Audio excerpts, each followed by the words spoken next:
it's important to have the knowledge of as wide of aspect as possible, because it can, obviously, if not caught, it can lead to more severe cases of things, and it's important to be able to pick that up before it does develop into something worse.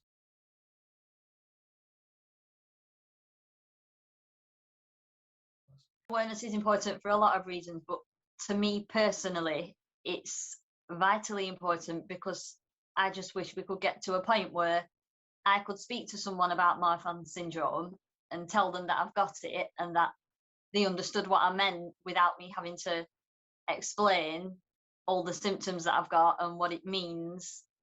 And I just feel like if more people understood it, if more people was aware, then I'd be more understood when I talk about my problems.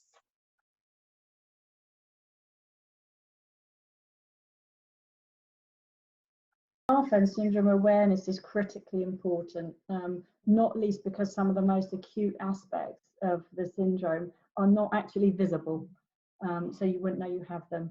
So if the separate symptom areas are seen in isolation from each other, then the full extent of risks and what needs to be managed is not going to be understood properly. I'd say as a parent, it's certainly not easy news to hear, especially when you understand the implications of the heart aspects of it. And also the skeletal aspects, because Matthew had a scoliosis and a surgery for that. But it is essential to be aware and to take responsibility, because all of those symptoms and risk areas need to be managed medically, and also I would say from a personal perspective. For me, I think the diagnosis was also acted as a passport to accessing the support needed to manage the needs, and that was true in healthcare, also in education support and provision for the physical aspects, and in social and emotional areas as well. The earlier it's identified, the better it can be managed for a full and healthy life.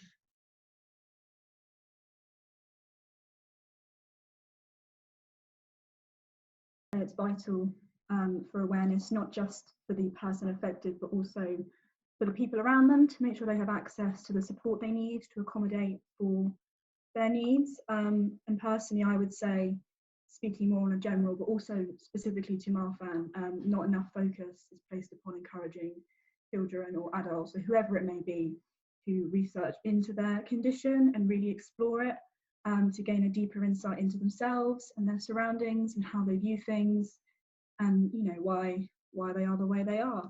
But I also think it's a responsibility of the people around them to do the same.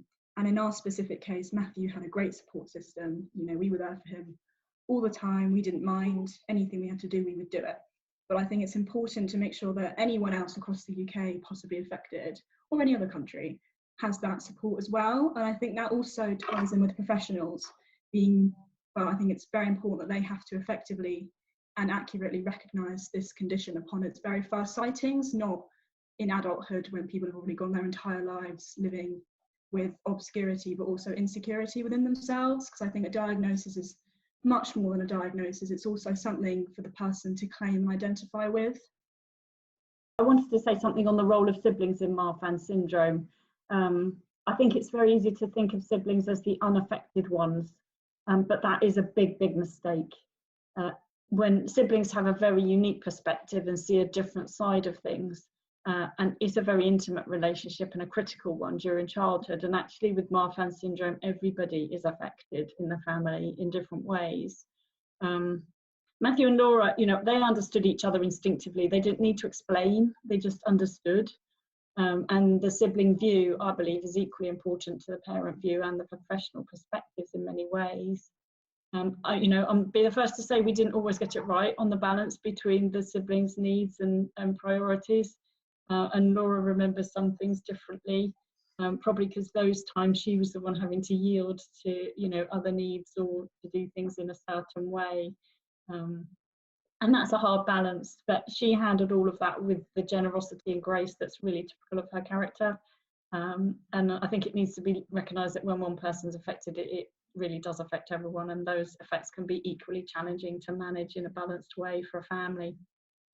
So my message for all siblings out there, really consider yourselves among the most valuable and the most important people, not just in supporting your Marfan brother or sister, but in your own right as an individual with wishes and needs and aspirations of your own. We were really lucky. Laura was the perfect sister for Matthew.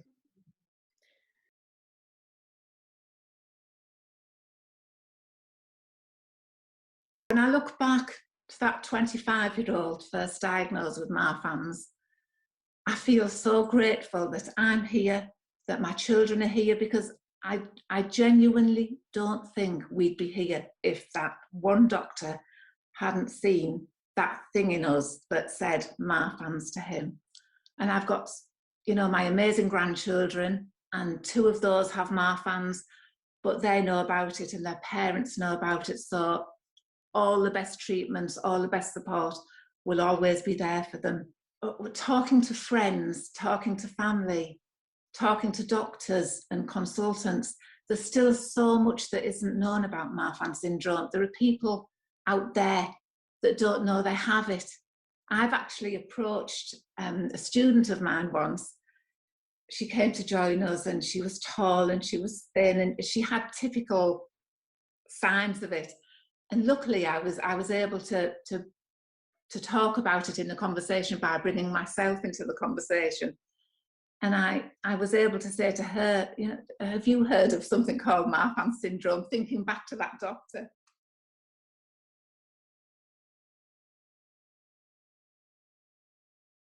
For me, for the medical side of things, it's the things like that went unmissed.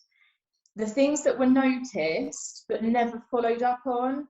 The comments that came from professionals, they should have followed up on the signs really, but if they knew about it and they knew the signs, then maybe you would have put 2 and 2 together and met in the middle. But because you don't hear of Marfan's, you're not aware of it, you don't know the signs because you don't hear about them.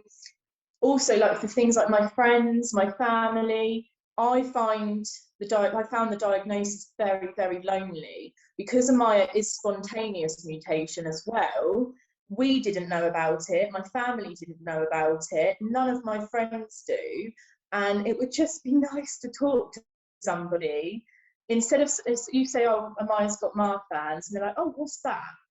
And it would just be nice for someone to say, oh, she's got Marfan's, I know what Marfan's is, and then you can start a conversation. You don't feel as lonely anymore. And not just that, like also like things like charity work. Because you don't know of Marfan's, you don't think to raise money for Marfan's because you don't hear of it. When you do your sponsored runs, because you don't know about it, you don't do it. When workplaces could get to choose charities, Marfan's is never chosen because, again, you don't hear of it. So many people go undiagnosed as well because they just don't know.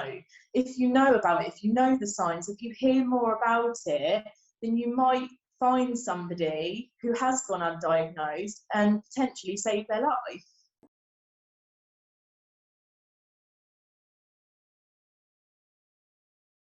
The big question for me is, would it have been better if I'd have known when I was younger? Now, I can't turn the clock back. I cannot do that, and I don't want to turn the clock back, and that's not the point. For me, and I don't, because I didn't have any of my own children or anything like that, and I'm now 61 years old. What if I knew then what I know now? How would it affect me? It wouldn't. It would have prevented me from doing some things that I did do. So I did join the police, and I became a police officer. It would have prevented me from doing that. So that would have been a huge disappointment. But it also would have enabled me maybe to understand who and why I am a little differently. And that might be something that could really be important for young people now in a world where Marfan syndrome is so much more recognised. We can monitor it, you can be monitored, and the treatment is there, and that is improving all the time. So I think if I was 17 years old again, I would probably want to know. It would be enlightening, but apprehensive. but from that you could actually find out what you were, what you can be, and that can make you go take on new opportunities, and do different things and become the person that you want to become in a way that we now have the opportunity to become. With the right support, people will find their place in life and be what they want to be, in ways that maybe are different to the people around you that don't have the limitations that something like Marfan syndrome does present to you, but the opportunities are there. So that is a really must for me, and I think it's really important now that people are able to find out about themselves. Why is awareness important? That is why awareness is important. The younger, not only so you don't get ill, but because you can develop as yourself with the opportunities, and that you can become the person and make a difference with your life.